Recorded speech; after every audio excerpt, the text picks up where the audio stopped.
Everybody, it's Trina with TaylorMade Guide Lifestyle Blog. And today I am going to discuss wellness, total wellness. TaylorMade Guide is about tailor making, giving you tips and tricks and tools to tailor make your life for you. My goal is to inspire you and to be inspired, to impact you and to be impacted, and to influence as well as be influenced. I want to make sure that people thrive in spite of our circumstances. Society can make you feel so less than because they're scared and broken. And as the saying goes, misery loves company.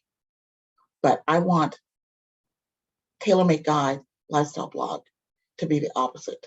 I want it to be an outlet where you can come to and find positive, inspiring, impactful, influencing tips, tricks, and tools so that you can thrive and be your best self and just be who you are. Okay, so today I wanted to come to you and today talk about wellness, total wellness. And you don't have to be wealthy or skinny or this fantastic job and career and the most, know the most Bible verses in order to be well. That's not the prerequisite for being well. And I want that to be the thing that you take away from today's topic. I believe that there are 5 areas, probably more, but today I'm going to talk about 5. And the first being physical wellness, psychological and emotional wellness, spiritual wellness, economic and financial wellness, and social wellness. And so I wanted you all to know that I am not the most fit, as you can obviously tell. And that's okay.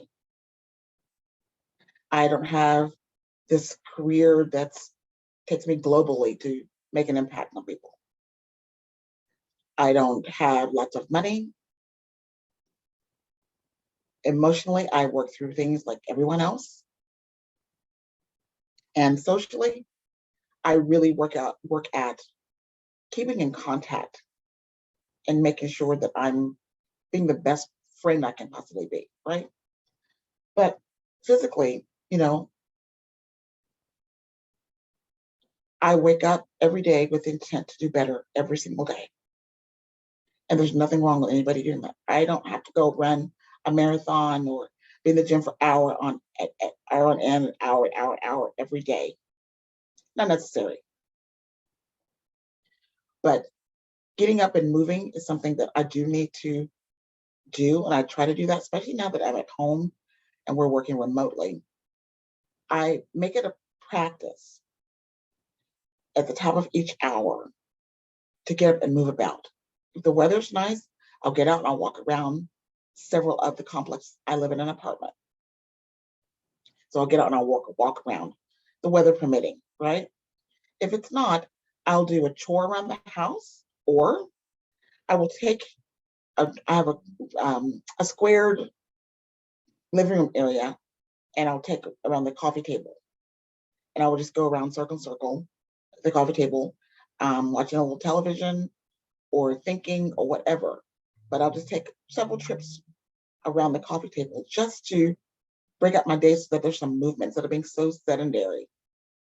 It's imperative, that's important to get up and walk away from the work because I am working at home. I need to get up, stretch the legs, re-energize, get a different perspective. And I find that when I do that, I come back when I sit down and I'm refreshed and renewed and re-energized. But it's important because it helps my stamina. It helps me not to be so sedentary and to burn some calories, which, I could use to do. But some type of movement. It doesn't have to be, again, this strenuous cardio, something to get yourself moving so that you can refocus things, get some movement for exercise, some energy. Okay.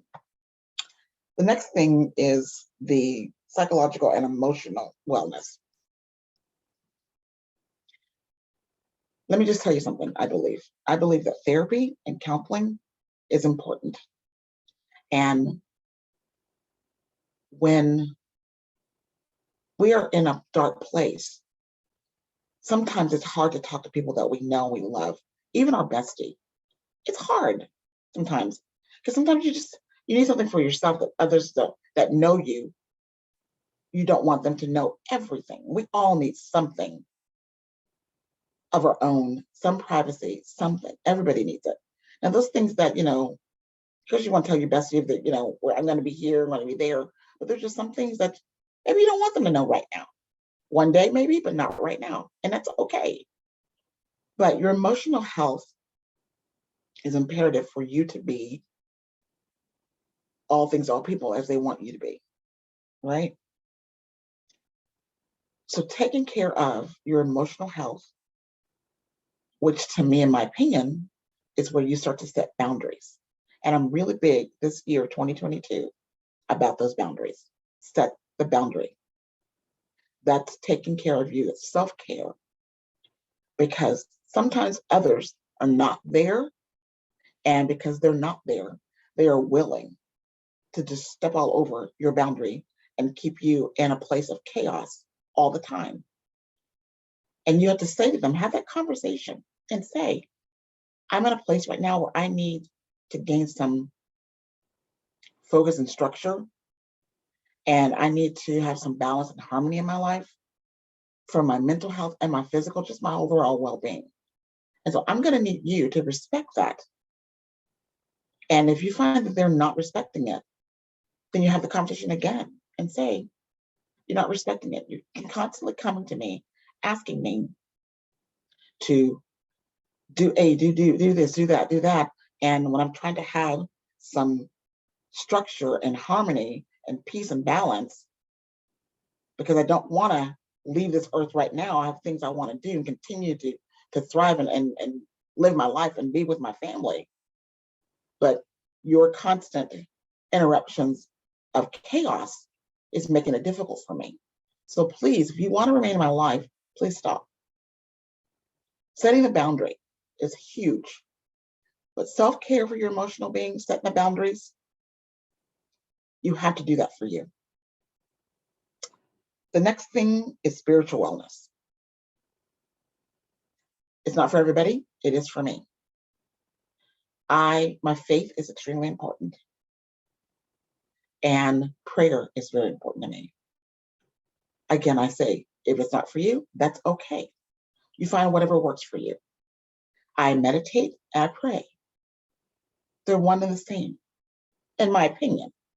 You don't have to agree with that. It's okay that you agree to disagree. But for me, my faith, prayer, and meditation is really, really important to me. It helps me to really get clear about my existence here on earth. I find it rewarding, calming, a burden relief. It relieves my burdens to sit and meditate and pray and have those still moments that I need in order for me to be my best self. So checking that. The next is economic and financial wellness. I am in a place now at this age in my life where I need to start saving more. I have a kid that's going to be starting college in a couple of years. Being modest with what I spend and how I spend, living within my means and not trying to live up, I guess, keeping up with the Joneses, if you will. But I don't have gobs and gobs of money. I have a job. I love my job. I'm trying to make sure that, again, that I live modestly, live within my means, and get and buy things I need and some things that I want. But being practical with spending,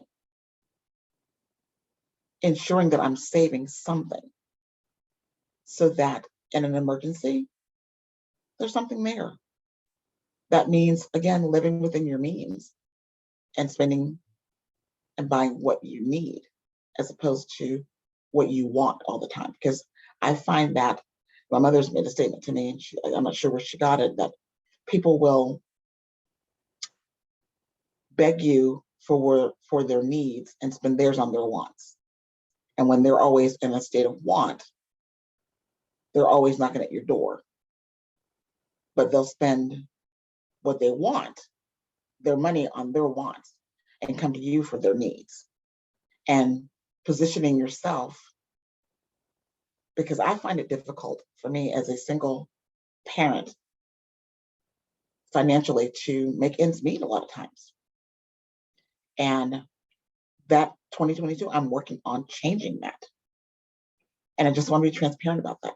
I don't have lots at all, but I'm working on changing that so that me and my daughter have a better life.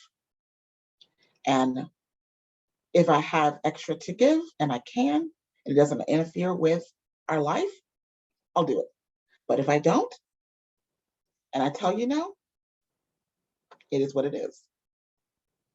But you've got to make sure that you're in a better position for you and your family, right? And taking those steps to ensure that you and your family have what you need and what you want.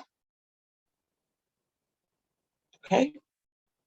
And the last thing that I want to talk about right now is social wellness. Are you connecting and networking and engaged in life with your friends and spending time with friends and family? And you're not just calling on them when you need something? We all need someone, everybody. I don't care who you are or what you tell me, but we all need to be connected to something. No one thrives and levels up and gets to the next level and has a whole full life without someone else in their life. I will never believe that. So I feel and I think and I believe that when you're social, you're connecting and networking and building with another person, a group, and it helps you to find out a little more about yourself. I told my mom, she was like, she want to go out with them, then she's like, oh, but they're kind of this way, they're kind of that way. And I would tell her, sometimes you have to entertain crazy for sanity. Just saying, right? So I want you to take stock of what I just said and score yourself, see where you are and see where you might need to be. Your physical wellness, your emotional wellness, your spiritual wellness, your financial wellness, and your social wellness. Where are you right now? Where do you want to be? Are you where you want to be? And where do you want to be?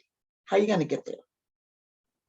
Why is it important to be at a place that gives you peace and harmony and calm so that you can be your best self and thrive?